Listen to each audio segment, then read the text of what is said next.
Mana iPhone tadi? Cari nota dalam tu.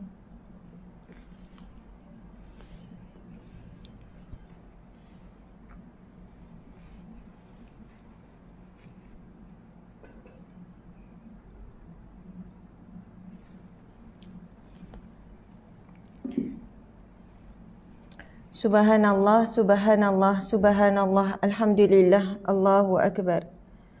Subhanallah, alhamdulillah, Allahu akbar. Subhanallah, alhamdulillah, Allahu akbar. A'udzu billahi minasyaitonir rajim. Bismillahirrahmanirrahim. Alhamdulillah. Alhamdulillahi rabbil alamin. Wassalatu wassalamu ala asyrafil anbiya'i wal mursalin wa ala alihi wa sahbihi ajma'in. Allahumma salli ala sayyidina Muhammad wa ala alihi wa sahbihi wa sallim. Allahumma salli ala sayyidina Muhammad wa ala alihi wa sahbihi wa sallim. Allahumma salli ala sayyidina Muhammad wa ala alihi wa sahbihi wa sallim. Allahumma salli ala sayyidina Muhammad wa ala alihi wa sahbihi wa sallim. Allahumma salli ala sayyidina Muhammadin wa ala alihi wa sahbihi wa sallim.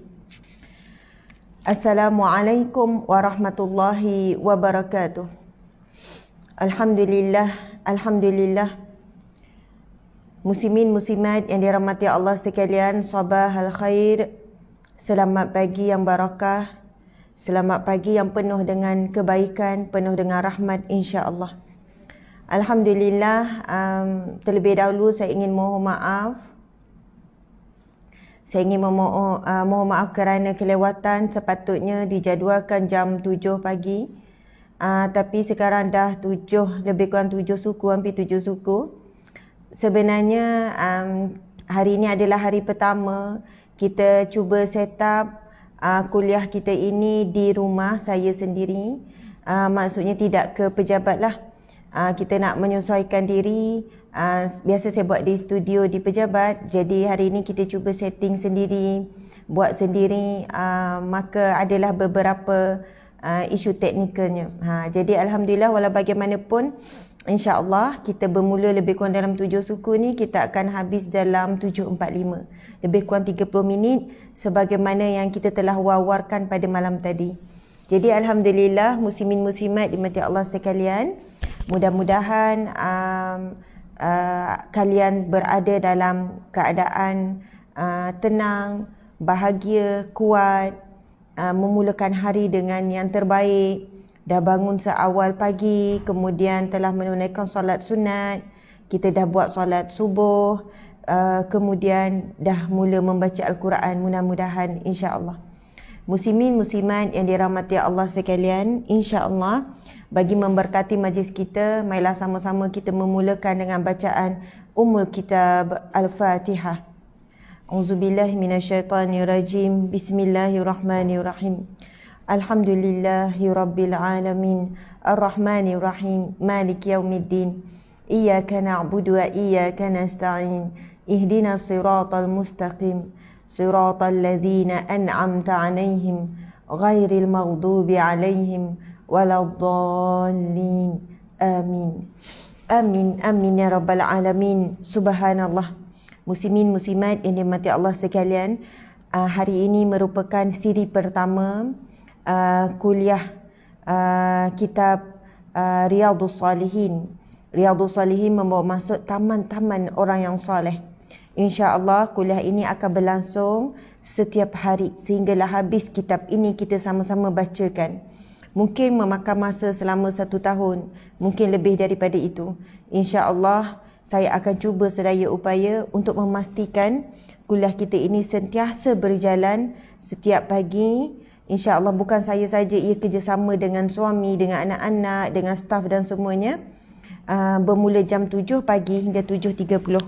Dan insya-Allah kepada siapa yang berhajat untuk memiliki kitab Riyadhus Salihin ini, ada beberapa versi juga dengan saya. Ada syarah Riyadhus Salihin, kemudian ada kitab Riyadhus Salihin. Sebenarnya kalau dengan saya ada lebih kurang 4 sebenarnya kitab Riyadhus Salihin, dia banyak sangat versi.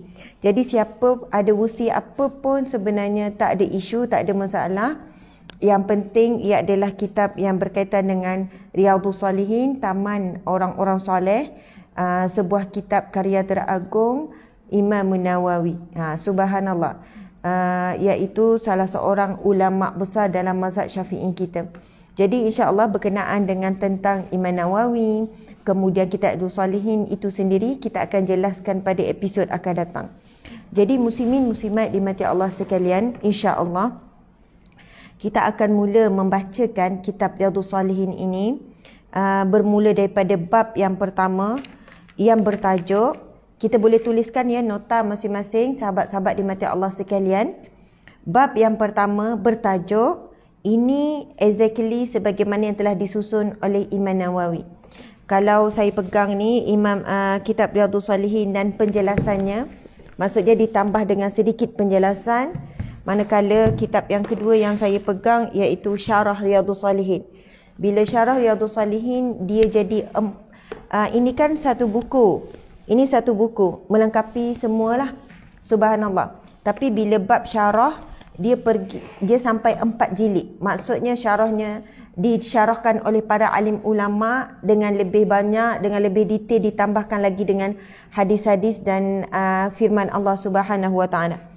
Jadi tajuk pada pagi ini kita bermula dengan tajuk Bab Ikhlas dan menghadirkan niat dalam semua perbuatan dan ucapan, baik yang terangan ataupun samar-samar.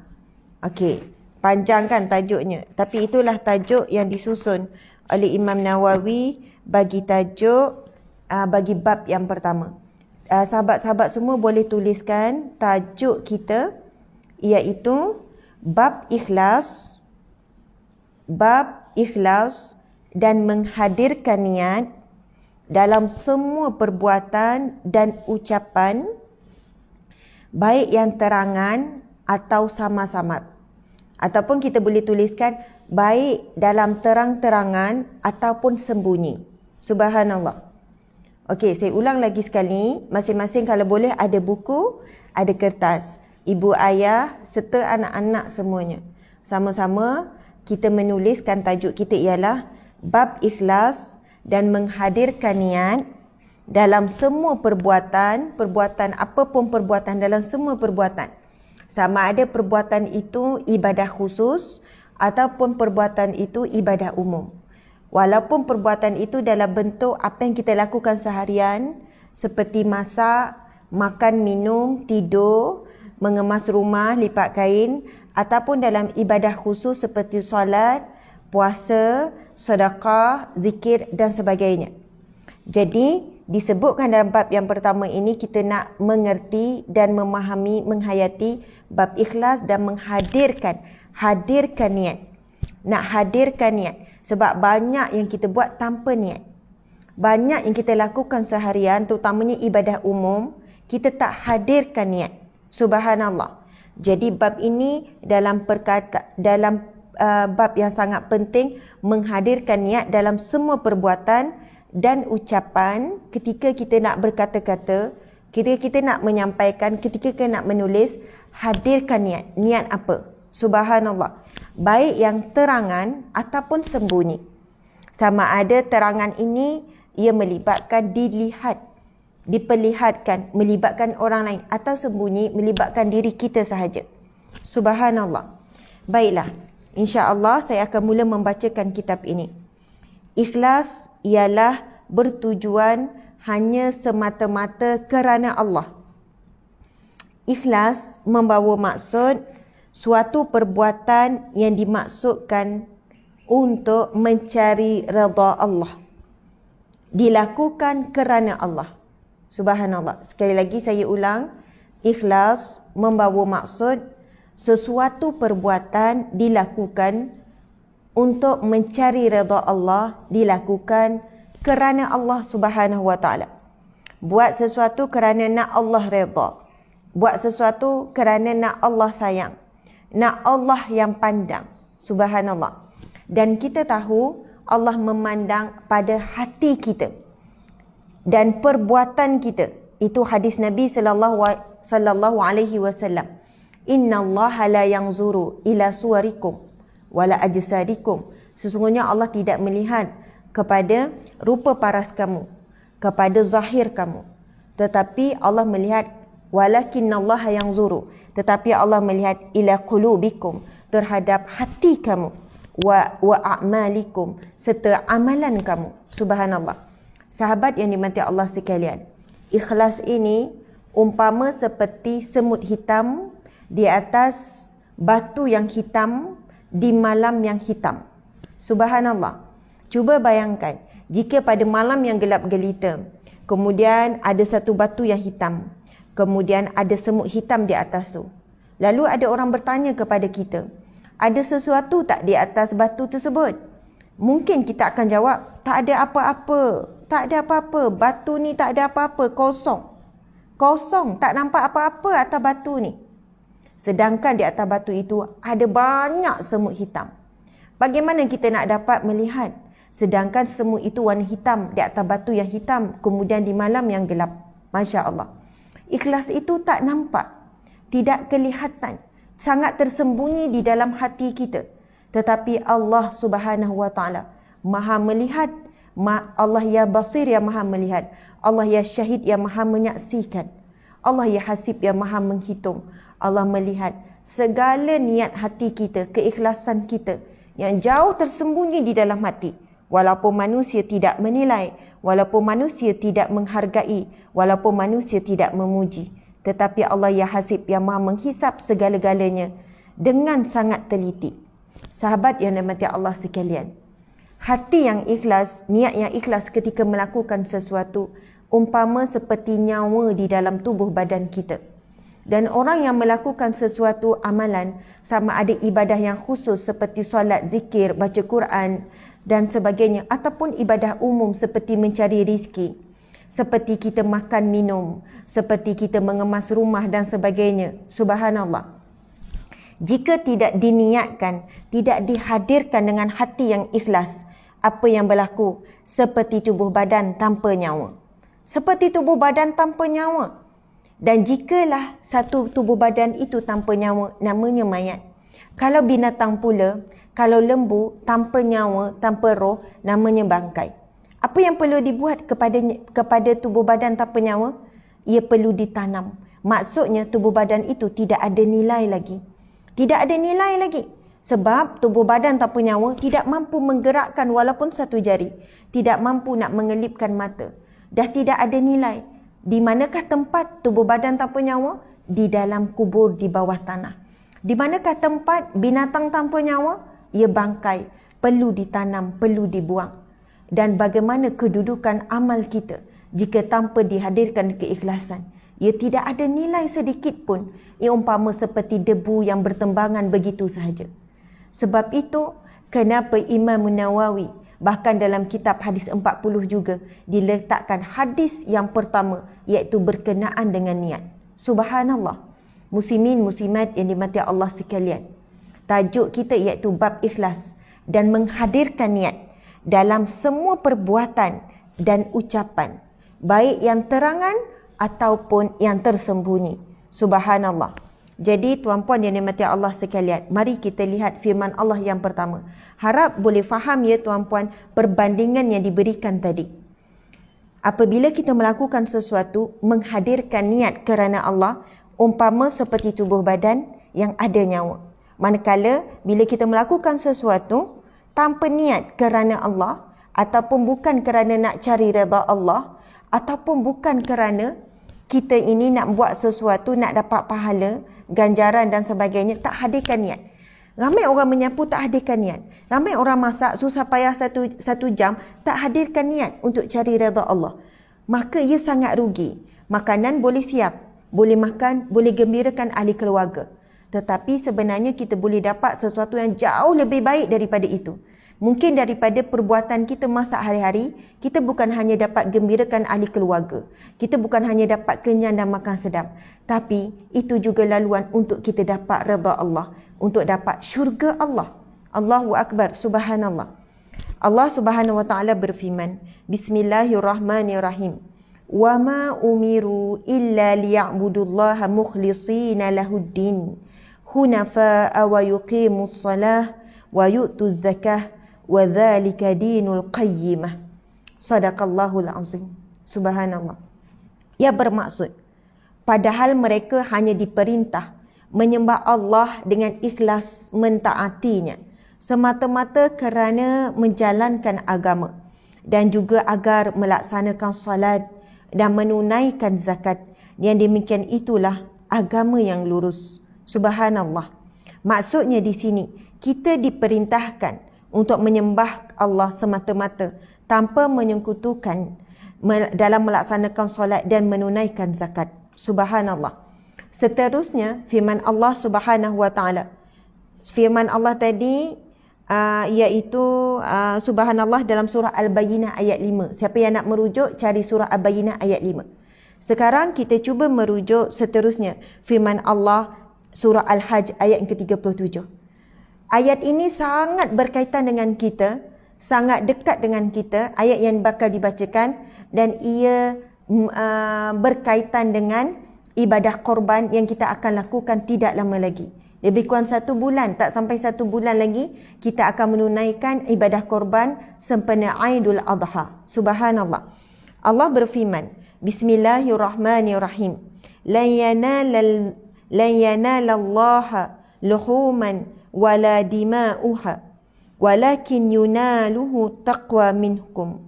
Subhanallah. Sekali lagi, Bismillahirrahmanirrahim. Lan yanalallaha luhumuha wala dima'uha walakin yanaluhu taqwa minkum. Subhanallah. Allahu akbar. Muslimin muslimat dimati Allah sekalian. Firman Allah Subhanahu wa taala, sesungguhnya daging haiwan korban dan darahnya itu sekali-kali tidak akan sampai kepada Allah. Sesungguhnya daging haiwan korban dan darahnya itu sekali-kali tidak akan sampai kepada Allah. Tetapi yang sampai kepadanya, iaitu kepada Allah, adalah ketakwaan kamu. Subhanallah. Jelas sekali dalam firman Allah ini Allah menyebutkan, mungkin apabila ibadah korban nanti tiba, Aidul Adha nanti tiba, ada orang buat ibadah korban 1 ekor lembu, 1 ekor kambing kerana dia mampu. Bahkan ada orang buat sampai 3 ekor lembu. Ada orang seorang buat sampai 10 ekor lembu. Subhanallah. Namun Allah memberikan peringatan kepada kita. Sesungguhnya daging haiwan korban dan darahnya itu sekali-kali tidak sampai kepada Allah. Tetapi yang sampai kepadanya, kepada Allah, adalah ketakwaan kamu. Subhanallah. Tuan-puan dimati Allah sekalian, walaupun pada zahirnya kelihatan orang yang menunaikan ibadah korban sedang melakukan ibadah, telah mengorbankan sebahagian harta. Contohnya kalau di Malaysia nak buat korban sebahagian lembu, lebih kurang dalam 650 satu bahagian. Kalau lembu tu besar, sampai 700, sampai 900, bahkan ada 1500, bergantung kepada saiz lembu. Tetapi yang paling utama adalah bagaimana ketika kamu mengeluarkan harta kamu kepada Allah. Kamu membeli sebahagian ataupun kamu membeli 1 ekor. Sejauh mana ketakwaan kamu ketika kamu melaksanakan ibadah korban itu. Sejauh mana ketika sembelihan korban itu dilakukan, maka ketakwaan kamu bertambah. Ketika kamu membayar sebahagian tu, adakah membayar dengan rasa takwa, dengan rasa keimanan, ataupun kita mengeluarkan harta dengan tanpa rasa apa-apa? Tanpa rasa apa-apa. Duit banyak. Ada ribu-ribu, ada puluh ribu, ada ratus ribu. Kan bayar macam tu je untuk seekor lembu. Okey, saya nak beli seekor lembu, berapa? 5,000. Okey, ambil lah. Ni saya niat ikhlas ni. Saya niat ikhlas ni nak buat apa ni, nak buat korban ni. Moga-moga Allah terima. Subhanallah, tuan-puan sekalian. Sebab itu kita wajib belajar bab yang pertama ini, iaitu bab menghadirkan hati. Ketika mengeluarkan itu perlu disertai dengan hati. Ya Allah, aku melakukan ibadah korban ini hanya bahagian yang kecil, ya Allah. Aku tidak mampu, ya Allah. Aku tak ada duit yang banyak, ya Allah. Aku lakukan korban ini luar negara. Kerana kalau dalam negara aku tak mampu, ya Allah. Luar negara 350, 290, kan ada yang 320. Ya Allah, inilah yang aku mampu melakukan korban, ya Allah. Aku sangat nak lakukan. Aku tahu besar sangat, ya Allah. Ya Allah, sesungguhnya sangat besar pahala korban, ibadah korban ini, ya Allah. maka aku ingin lakukannya tapi tak mampu ya Allah buat yang terbaik dalam negara, yang mampu buat luar negara. Ini contoh ya tuan-puan sekalian, contoh. Subhanallah tuan-puan sekalian, kita buat dengan hati yang ikhlas, dengan hadirkan niat, dengan mengharapkan Allah redha dengan ibadah kita ini, dengan kita mengharapkan supaya Allah pandang, supaya ibadah kita ini Allah terima. Ya Allah, terimalah korban aku buat ni ya Allah. Ya Allah, korban Nabi-Mu Ibrahim sangat besar, mengorbankan anak sendiri untuk membuktikan cinta kepadamu ya Allah. Ya Allah, korban Nabi Muhammad sangat besar ya Allah. Korban sekalian Nabi sangat besar ya Allah. Korbanku sangat sedikit untukmu ya Allah, untuk agamamu ya Allah. Namun ya Allah, terimalah. Masa nak bayar tu, nak akad tu, nak hantar tu kan, subhanallah, mesti hadirkan niat tuan-puan sekalian, hadirkan niat. Sebab Allah sedang memandang hati kita ketika kita menunaikan, kita bayar bahagian korban kita tu. Subhanallah. Sebab itu syaitan tidak heran dengan orang melakukan banyak korban, tetapi syaitan sangat takut orang yang ikhlas ketika melakukan ibadah korban. Syaitan sangat takut orang yang menghadirkan hati dia ketika melakukan ibadah korban, tuan-puan dimati Allah sekalian. Sebab itu Allah berfirman mengingatkan kita dalam surah Al-Hajj ayat ke-37, sesungguhnya daging haiwan korban dan darahnya itu sekali-kali tidak akan sampai kepada Allah, tetapi yang sampai kepadanya adalah ketakwaan kamu. Takwa kamu. Takwa, bila ditanya takwa itu di mana ya Rasulullah? Kemudian dijawab takwa hahuna. Takwa itu di mana? Di sini, di dalam hati kita. Rasa takut kepada Allah. Tuan-puan sekalian, takwa ni mempunyai pelbagai definisi, pelbagai maksud. Antaranya takwa itu membawa maksud tuan-puan sekalian, kita melakukan sesuatu kerana kita nak dekat dengan Allah. Nak dekat dengan Allah. Subhanallah. Kita buat apa pun sebab nak dekat dengan Allah. Takwa, bila kita takut dengan Allah, kita rasa nak dekat dengan Allah. Sebab bila dekat dengan Allah, kita rasa hilang segala ketakutan. Masya Allah.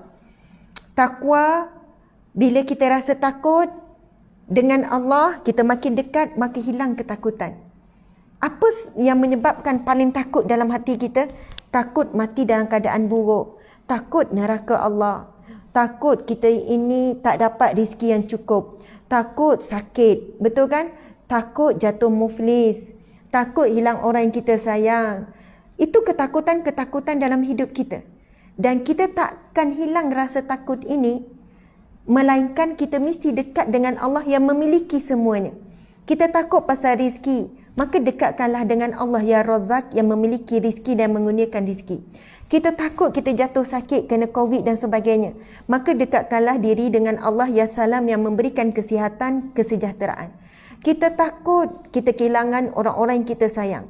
Orang-orang yang kita sayang ini mula sayang orang lain, beralih cinta. Maka dekatkanlah diri kita dengan Allah ya Rahman, ya Rahim, ya Wadud, yang Maha Pengasih, yang Maha Penyayang, yang Maha Cinta. Subhanallah. Kita takut kita tidak kuat, kita lemah. Maka dekatkanlah diri dengan Allah ya Qawi, yang Aziz, yang Matin, yang Maha Kuat, yang Maha Teguh, yang Maha Perkasa. Subhanallah. Tuan-puan dimati Allah sekalian, kerana Allah memiliki semuanya, maka takwa membawa maksud kita dekat dengan Allah, maka hilanglah segala ketakutan kita terhadap dunia. Hilanglah segala kebimbangan dan kerisauan kita. Subhanallah. Dan takwa juga membawa maksud kita takut melakukan sesuatu yang menjauhkan kita dengan Allah. Bila kita buat maksiat, ya Allah, dah jauh dengan Allah, takutnya aku tak mahu melakukan sesuatu yang membuatkan jarak aku dengan Allah jauh. Subhanallah. Bila kita mengumpat, kita mengeji, menghina, kita rasa ya Allah, takutnya Allah tak suka ni. Kita tahu bila kita buat sesuatu yang Allah tidak suka, maka jarak kita dengan Allah semakin jauh. Maka orang yang takwa, dia akan meninggalkan sesuatu yang menyebabkan Allah tidak suka, walaupun manusia suka. Dan orang yang takwa akan melakukan sesuatu yang Allah suka, walaupun manusia akan mencemuh dan membenci kita, tuan-puan dimati Allah sekalian. Subhanallah. Okey, kita tengok balik firman Allah tadi berkenaan dengan haiwan korban. Allah tak pandang melainkan takwa kamu, ketakwaan ketika kamu melakukan ibadah. Maksudnya daging-daging serta darah-darah hadiah korban tidak sampai kepada Allah, tetapi yang sampai kepadanya adalah niat dan keikhlasan hati kita. Ibnu Abbas berkata, Dahulu orang-orang jahiliah melumuri Baitullah dengan darah unta. Lantas kaum muslimin hendak melakukan ini. Maka turunlah firman Allah tersebut yang kita bacakan tadi. Subhanallah. Muslimin, muslimat yang dimati Allah sekalian. Maka sekarang kita akan membacakan hadis Nabi SAW yang disusun khas oleh Imam Nawawi dalam bab ikhlas ini. Dan insya-Allah saya akan tutup dengan satu kisah yang sangat memberi kesan. Itu adalah kisah daripada hadis Sahih Bukhari berkaitan dengan ikhlas. InsyaAllah kita akan sudahkan kuliah kita lebih kurang 10 minit lagi. Pukul 7 suku. Kita bermula pukul 7.45. Kita bermula 7 suku, kita akan habis 7.45, lebih kurang 10 minit sahaja. Bersama dengan saya sehingga saat akhir, saya akan sudahkan dengan satu kisah yang insya-Allah akan memberi bekas ke dalam hati kita berkenaan dengan keikhlasan. Dan kitab ini, kisah itu juga memang terkandung di dalam kitab ini. Muslimin, muslimat dimati Allah sekalian, sekarang kita akan membacakan hadis khusus berkenaan dengan bab ikhlas. Bismillahirrahmanirrahim. Wa an Amiril Mu'minin Abi Hafsin Umar bin Khattab. Tuan-puan dimati Allah sekalian, ketika hadis Nabi dibacakan, kita perlu menjaga adab. Apa pun yang kita lakukan, berhenti sejenak, berhenti sekejap, beri perhatian dengar. InsyaAllah, jika kita menghormati hadis Nabi, umpama seperti kita menghormati Nabi SAW. Hubungan kita dengan Rasulullah tidak pernah putus walaupun tak pernah berjumpa. Masih lagi berhubung, antaranya melalui selawat. Itu adalah kaedah kita berhubung dengan Rasulullah SAW. Kedua, dengan membacakan hadis-hadis Nabi. Kerana ia adalah satu bentuk kalam Nabi, kata-kata Nabi, petuturan Nabi, pesan Nabi kepada kita. Begitu juga hubungan kita dengan Allah, kita baca Al-Quran. Maka kita sedang berhubung dengan Allah melalui kalamnya. Kita sedang mewujudkan satu hubungan kasih cinta. Begitu juga dengan Rasulullah, hubungan kita dengan Rasulullah dengan hadis Nabi, kemudian dengan membacakan selawat dan melakukan segala sunnah-sunnah Nabi yang lain. Jadi insya-Allah sama-sama kita menghormati saat hadis Nabi dibacakan. Bismillahirrahmanirrahim. Wa an Amiril Mu'minin Abi Hafsin Umar bin Khattab bin Nufail bin Abdil Uzza bin Riyah bin Abdillah bin Qurti bin Razah bin Adi bin Ka'ab bin Lu'ayy bin Ghalib al-Qurashiyyi al-Adiwiyyi radhiyallahu anhu qala sami'tu Rasulullah sallallahu alaihi wasallam yaqul innamal a'malu binniyat wa innama likulli imri'in ma nawa faman kanat hijratuhu ila Allah wa rasulih fahijratuhu ila Allah wa rasulih wa man kanat hijratuhu lidunya yusibuha aw imra'atin yankahuha fahijratuhu ila ma hajara ilaih muttafaqun ala sihhatihi rawahu imaman al-muhaddisin Abu Abdillah Muhammad ibn Ismail bin Ibrahim bin Mughirah bin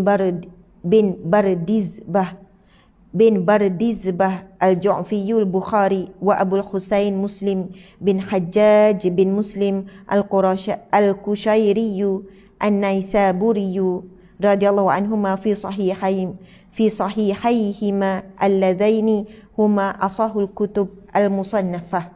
Subhanallah. Muslimin muslimat yang dirahmati Allah sekalian. Hadis ini merupakan hadis riwayat Bukhari dan Muslim, hadis sahih riwayat Bukhari dan Muslim yang bermaksud, mari kita perhatikan apakah pesan Nabi dalam hadis ini. Apakah yang Rasulullah sallallahu alaihi wasallam mahu kita faham daripada hadis ini. Dan sesungguhnya hadis ini mempunyai keutamaan yang begitu banyak, sehingga kan Imam Syafi'i rahimahullah, iaitu imam kita, ulama kita, mazhab kita, Imam Syafi'i rahimahullah menyebutkan hadis ini mencakupi 70 bab ilmu. Subhanallah. Imam Syafi'i menyebutkan hadis ini, iaitu hadis berkenaan dengan niat ini, mencakupi 70 bab ilmu. Sebab itu banyak kitab-kitab hadis, banyak kitab-kitab yang muktabar memulakan dengan hadis yang kita bacakan tadi, iaitu berkenaan dengan niat. Ia dikatakan kepala hadis, kepala ibadah, ia dikatakan kepala ilmu. Maksud kepala adalah kalau betul lah kepala, maka betul lah semua ilmu-ilmu. Kalau betul lah depan ni, maka betul lah ibadah.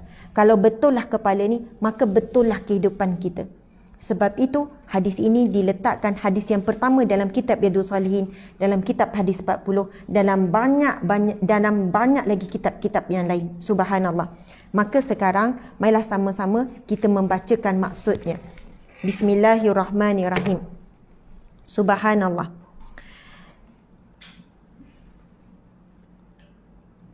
Ka'ab bin Luwai bin Ghalib Al-Qurashi Al-Adawi radhiyallahu anhu berkata, saya mendengar Rasulullah sallallahu alaihi wasallam bersabda, sesungguhnya semua amal perbuatan itu disertai dengan niat-niatnya.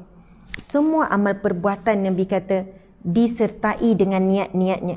Dan sesungguhnya bagi setiap orang itu tergantung apa yang telah ia niatkan. Subhanallah. Maka barang siapa yang hijrahnya itu kerana Allah dan Rasulnya, maka hijrahnya itu pun menuju kepada Allah dan Rasulnya. Dan barang siapa yang hijrahnya demi harta dunia yang hendak diperolehinya, ataupun untuk seorang wanita yang hendak dinikahinya, maka hijrahnya pun menuju kepada niat yang dimaksud dalam hijrahnya itu. Hadis ini disepakati kesahihannya, hadis sahih riwayat Bukhari dan Muslim. Subhanallah. Muslimin, muslimat yang dimata Allah sekalian, hadis ini merupakan satu hadis yang agung, mulia dan sangat banyak faedahnya. Sebagaimana yang disebutkan tadi, Imam Syafi'i mengatakan terkandung 70 bab ilmu. Subhanallah. Bukan 70 kebaikan ke, tapi 70 bab ilmu. Maksudnya dipecahkan menjadi 70 bab, yang mana setiap bab itu disyarah-syarahkan lagi. Tuan-puan dimati Allah sekalian, saya bagi satu perumpamaan supaya kita mudah faham. Contohnya begini, kita lihat ada satu duit, not RM50 atas jalan raya. Subhanallah. Kita lalu mengambil duit tersebut. Kita ambil duit tersebut, duit RM50 kita jumpa di atas jalan, ataupun kita jumpa di surau, ataupun jumpa di supermarket. Kita jumpalah di mana-mana saja, not RM50. Lalu kita mengambil duit tersebut. Ketika kita mengambil duit tersebut, sebagaimana hadis Nabi sebutkan, Nabi kata, innamal a'malu binniyat. Sesungguhnya setiap amalan itu bersama dengan niat. Nabi menyebutkan setiap yang kita lakukan mesti ada niat. Sudah tentu berserta dengan niat. Wa innamal likulli imri'in ma nawa. Dan maka sesungguhnya setiap orang itu apa yang dia niatkan. Masya-Allah. Nabi sebutkan semua yang kita lakukan mesti ada niat. Apa yang kita buat mesti disertai niat. Automatik. Apa yang kita buat itu ada niat yang menyertai. Dan ayat yang kedua Nabi sambung, wa innama likulli imri'in ma nawa. Dan sesungguhnya likulli imri'in, bagi seseorang itu apa yang diniatkan. Okey, kembali kepada analogi yang kita nak beri mudah faham tadi. Bila kita ambil duit, kita niat apa? Orang yang pertama mengambil duit tersebut dengan niat untuk dia gunakan. Dia terus ambil dan dia masuk dalam poket, dia niat untuk beli. Saat itu, apa yang dilakukan hukumnya adalah haram. Kerana niat sahaja boleh menjadikan sesuatu perbuatan itu harus, ataupun sunat, ataupun haram, ataupun makruh. Walaupun perbuatan yang sama, tetapi ia telah memberi impak yang sangat berbeza, dan impaknya, kesannya bukan dunia saja sampai akhirat. Orang kedua pula mungkin ambil duit ini dengan niat untuk memberi kepada pihak-pihak yang tertentu supaya dibuat hebahan. Cik, saya jumpa duit ni dalam surau, serahkan kepada imam supaya imam boleh buat pengumuman siapa tercicir duit dan sebagainya. Subhanallah. Saya tak nak sentuh bab bila dah buat pengumuman berapa hari, akhirnya sekian-sekian, harta bagaimana akan dapat kepada yang bertemu. Mesti ada syaratnya. Barang-barang yang kita jumpa tepi tepi jalan yang berharga ini, ada syarat-syaratnya, akhirnya yang bertemu tu dapat memilikinya. Ada kaedah-kaedahnya. Itu saya tak nak kupas bab itu. Saya nak sebutkan niat ketika kita ambil duit tersebut, boleh jadi dapat pahala yang sangat besar. untuk kita serahkan kepada pihak yang berwajib supaya mencari bagaimana nak diuruskan kepada Baitul Mal dan sebagainya. Tetapi siapa yang ambil duit yang sama, waktu yang sama, tangan yang sama, hanya niat yang berbeza, telah mengubah perbuatan tersebut menjadi satu pahala ataupun menjadi satu dosa. Subhanallah, tuan-puan dimati Allah sekalian. Sebab itu contohnya, kita nak masak pagi ni untuk sarapan, sudah tentu ada niat. Dan banyak niat yang kita automatik bila kita masak, kita nak masak sedap. Kita nak suami happy, kita nak anak pun happy, kita nak makan. Itu niat-niat yang disertai. Tetapi kita belajar pada pagi ini, tolong hadirkan niat yang ikhlas untuk cari redha Allah. Ya Allah, masak ni untuk cari redha-Mu ya Allah. Sebab tahu bila kita masak, kita menjalankan tanggungjawab sebagai isteri. Masak ini sebenarnya kita melakukan satu perbuatan yang sangat baik. Kerana di sana ada hadis Nabi SAW yang mana Nabi bersabda, Bismillahirrahmanirrahim, khairun nas anfa'u linnas. Sebaik-baik manusia adalah yang paling banyak manfaat kepada manusia. Dan dalam sebuah rumah tangga, manusia yang paling banyak memberi manfaat adalah seorang ibu, seorang wanita, seorang isteri. Dan alhamdulillah, suami yang soleh juga sangat banyak memberi manfaat. Daripada awal bangun tidur, daripada celak mata sampai pejam mata, seorang wanita dan seorang ayah ini terlalu banyak beri manfaat dalam keluarga. Si ayah keluar mencari rizki, memberi manfaat kepada keluarga dalam bentuk rizki. Manakala si ibu pula kemas rumah, lipat kain, jemur kain, basuh pinggan, mangkuk, menyapu tak habis-habis. Manfaat yang begitu banyak. Rumah bersih, anak sehat, masak pula, kan itu ini, ulang banyak kali, subhanallah. Dan jika hadirkan hati, ya Allah, aku lakukan untuk cari redha-Mu ya Allah. Aku buat semua ini supaya dapat pahala ya Allah. Aku tak banyak solat, tak banyak zikir, tak banyak pahala-pahala yang lain. Mudah-mudahan Engkau terima ya Allah. Sebab itu dalam satu ceramah yang viral dulu saya sebutkan, sesungguhnya gudang pahala yang terbesar bagi seorang wanita, sebagai seorang ibu, sebagai seorang isteri, ada di dalam rumahnya. Carilah sebanyak mungkin pahala di dalam rumah. Khairun nas anfa'u linnas. Sebaik-baik manusia yang paling banyak beri manfaat kepada manusia. Tetapi bagaimana kita nak dapat kedudukan ini? Kita perlu belajar menghadirkan hati. Ustazah, susahlah nak pasang niat. Setiap kali nak menyapu, nak hadirkan niat. Aku nak cari redha-Mu ya Allah. Macam mana Ustazah nak hadirkan niat? Mulakanlah sesuatu dengan basmalah. Subhanallah. Ini disebut dalam hadis Nabi SAW. Ketika ada seorang kanak-kanak nak makan. Kanak-kanak ni tengah lapar. Kan budak-budak. Ada satu hidangan. Tiba-tiba seorang kanak. Ini hadis yang sahih. Nanti kita akan belajar juga tuan-puan sekalian dalam kitab Riyadhus Salihin. Bila masuk bab makan nanti. Masya Allah. Sebab saya dah baca kitab ni sampai habis. Sebab dah banyak kuliah saya dulu baca sampai habis. Bab-bab makan, bab-bab adab tu ada di belakang. Satu ketika ada seorang kanak-kanak. Dia mungkin, lapar. Budak-budak biasalah kan. Terus nak pergi ambil makanan. Masa tu bersama dengan Rasulullah ada hidangan. Kanak-kanak ni terus hulurkan tangan. Masya Allah, nak makan ni. Hulurkan tangan ni nak makan. Nak ambil makanan. Lalu Rasulullah pegang tangan. Rasulullah pegang tangan kanak-kanak tersebut. Rasulullah bersabda, Samillah, Nabi kata dengan lembut, Samillah, kul biyaminik, wa kul mimma yalik. Subhanallah. Indahnya bila kita baca hadis Nabi. Nabi pegang tangan ni. Kita kadang tu garang. Kita buat macam mana? Pukul tangan anak. Dah basuh belum? Tangan mana? Dah baca bismillah belum? Tak, Nabi lembut. Nabi tak pukul. Nabi tak kita panggil apa?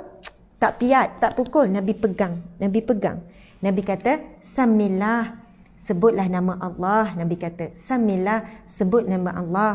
Kul biyaminik, gunakan tangan kanan. Makan tangan kanan sebab kanak-kanak tu guna tangan kiri. Wa kul mimma yalik, dan ambillah, makanlah apa yang paling dekat dengan kamu. Ambil yang paling dekat dulu. Nabi kata, subhanallah. Dan dalam hadis yang lain, ketika dalam hidangan juga, sama juga. Ada orang nak ambil makanan tanpa sebut nama Allah. Nak ambil, ini bukan cerita nak makan. Masa nak ambil makanan tu pun sebut dah nama Allah. Lalu Nabi pun pegang. Nabi pegang juga. Lalu Nabi berkata, sesungguhnya syaitan menghadiri hidangan ini bersama tangan ini. Subhanallah. Itu mafhum daripada sebuah hadis Nabi, seolahnya Nabi menyampaikan sesungguhnya syaitan makan bersama-sama dengan hidangan melalui tangan orang-orang yang tak baca bismillah. Orang yang tak baca bismillah, orang yang tak mulakan dengan nama Allah, maka syaitan akan bersama-sama makan dengannya.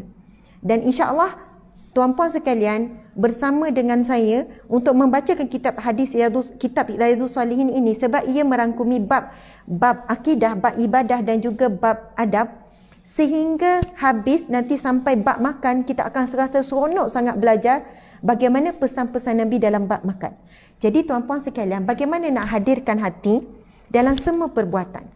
Jadi cara paling mudah, mulakan sesuatu dengan basmalah. Walaupun dengan bismillah yang sangat pendek. Nak basuh pinggan, bismillah. Ustazah tak apa ke tak baca Ar-Rahman Ar-Rahim? Tak apa. Tapi kalau baca, lebih baik, lebih sempurna.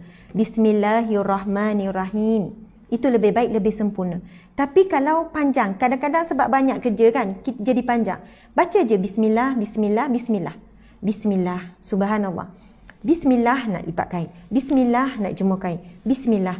Dengan bismillah itu sebenarnya kita belajar menghadirkan hati. Subhanallah. Dalam satu hadis yang lain, Nabi SAW bersabda, dan dikatakan hadis ini hadis dhaif, walaupun sebahagian menyebutkan ia bukan hadis yang dhaif, tetapi ia juga adalah hadis Nabi SAW, yang mana Nabi menyebut, barang siapa yang memulakan sesuatu perbuatan barang siapa yang memulakan satu perbuatan tidak dengan nama Allah, maka ia terputus. Nabi kata ia terputus, ia terpotong. Maka para ulama menyebutkan, bermaksud di sini siapa yang melakukan sesuatu perbuatan, sama ada amal ibadah ataupun perbuatan amal-amal harian ini tidak menyebutkan nama Allah, contohnya bismillah, maka ia terputus daripada rahmat Allah, terputus daripada keberkatan, terputus daripada pertolongan Allah. Jadi tuan-puan dimati Allah sekalian, siapa yang memulakan satu pekerjaan, satu perbuatan dengan bismillah, bismillah masak, bismillah basuh pinggan, bismillah jemur kain, bismillah keluar rumah, mulakan satu bismillah, automatik apa yang kita lakukan dapat rahmat, dapat barakah, dapat pertolongan Allah, dilindungi Allah daripada apa gangguan jin, syaitan dan manusia. Dan insya-Allah kita melakukan pekerjaan itu dengan tenang, dengan kuat, dan Allah akan permudahkan urusan kita. Tuan-puan sekalian, urusan rumah tangga bukan urusan yang mudah, tetapi ia mudah bila dipermudahkan oleh Allah Subhanahu Wa Taala. Mungkin dengan cara kita mengamal bismillah, bismillah, bismillah, tiba-tiba anak kita jadi rajin. Tanya pula kita, Umi nak tolong apa? Umi nak buat apa? Allah permudahkan, senang. Kita rasa, hari ni macam selesai cepatlah urusan. Sebab apa? Allah bersama dengan kita bila kita sebut bismillah dengan nama Allah. Bismillah membawa maksud dengan nama Allah. Kita basuh pinggan dengan nama Allah, kita lipat kain dengan nama Allah, kita keluar cari rezeki dengan nama Allah, kita bawa kereta. Seolahnya kita menyertakan Allah dalam setiap perbuatan kita. Maka itulah kaedahnya untuk kita menghadirkan hati melakukan sesuatu kerana Allah Subhanahu Wa Taala. Muslimin muslimat dimati Allah sekalian, masa saya sudah pun lebih. InsyaAllah kita akan menyambung kuliah kita pada pagi esok, dan saya tak sempat nak bercerita. InsyaAllah cerita yang saya nak kongsikan yang disebutkan tadi, saya akan cerita pada pagi besok.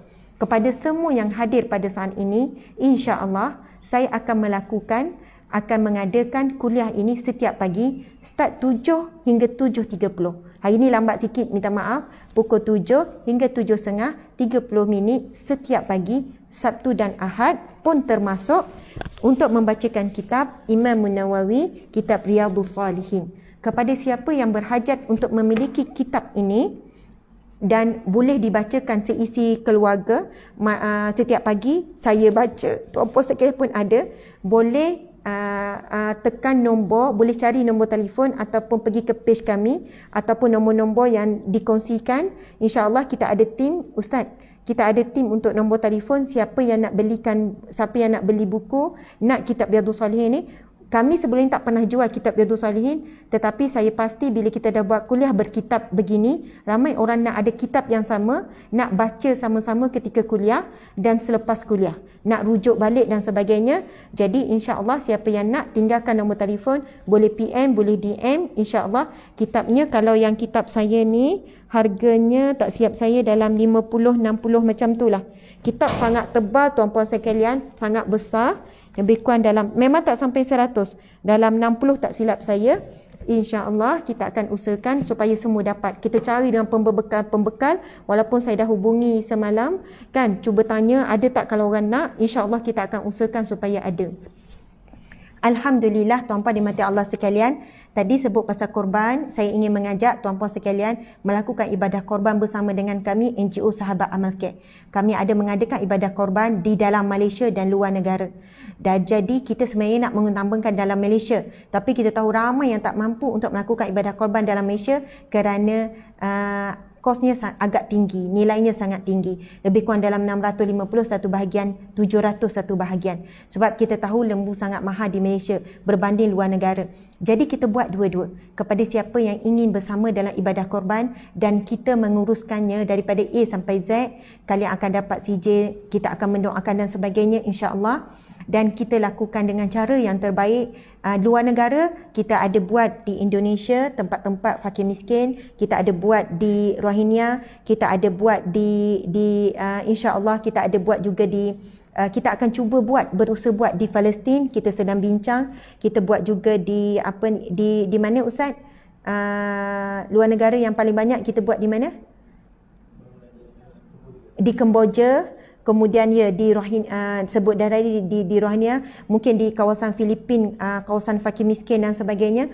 Begitulah, ada berapa banyak negara yang akan terlibat. Jadi tuan-puan sekalian, insya-Allah mudah-mudahan kita buat ibadah korban, kita niat. Yang penting pasal niat dulu untuk buat ibadah korban. Niat. Walaupun tak nampak lagi mana duit, mana rezeki, mana nak cari, pasal niat dulu. Doa dulu lepas solat. Ya Allah, izinkanlah aku buat ibadah korban pada tahun ini ya Allah. Ya Allah, aku ingin buat ibadah korban, pemudahkanlah ya Allah, murahkanlah rezekiku ya Allah untuk aku buat ibadah korban ya Allah. Insya-Allah doa pasal niat tak mustahil tuan-puan sekalian. Dah banyak cerita yang datang kepada saya. Makcik-makcik dulu masa saya selalu ceramah ke kampung-kampung, makcik ustazah, makcik orang susah tak pernah buat ibadah korban ustazah, nangis-nangis jumpa. Saya kata makcik doa, minta dengan Allah supaya Allah mudahkan nak buat ibadah korban makcik. Niat-niat dengan Allah makcik. Lepas tu kan subhanallah tuan-puan sekalian, ada macam-macam ni buat sungguh, buat solat hajat, niat, doa dengan Allah subhanallah. Niat dia tu sangat kuat sampai Allah permudahkan. Ada makcik ni kata, ustazah alhamdulillah, alhamdulillah syukur ustazah. Kenapa makcik? Tinggal berapa hari lagi nak korban ustazah. Ada hamba Allah bagi duit dekat makcik. Dia kata makcik ni saya bagi pada makcik. Makcik buat ibadah korban ke buat apa ke. Dan memang cukup ustazah duit tu untuk bahagian korban. Alhamdulillah ustazah. Saya kata makcik, kadang-kadang apa yang kita nak buat bukan kerana kudrat kita. Bukan kadang-kadang. Apa yang kita nak buat bukan kudrat kita. La haula wala quwata illa billah. Walaupun ada orang tu duit banyak makcik. Tapi kalau Allah tak izinkan dia tak buat ibadah korban. Allah tutup, Allah hijab makcik. Tapi kalaupun kita orang miskin, orang susah, kalau Allah nak mudahkan kita buat ibadah makcik, kita boleh sampai ke Mekah buat haji walaupun bukan duit kita. Kita boleh sampai ke Mekah, ke Madinah makcik dengan walaupun tak ada duit sen pun, tetapi dengan apa? Rezeki yang Allah beri melalui orang lain. Itu kan disebut dalam firman Allah. Allah berfirman dalam surah At-Talaq ayat 2 hingga ayat 4 yang selalu dibacakan. Wa may yattaqillaha yaj'al lahu makhraja wa yarzuqhu min haitsu la yahtasib. Barang siapa yang bertakwa kepada Allah, Allah berikan jalan keluar daripada yang tak, Allah berikan dia jalan keluar di setiap kesulitan dan diberikan rezeki yang tidak disangka-sangka.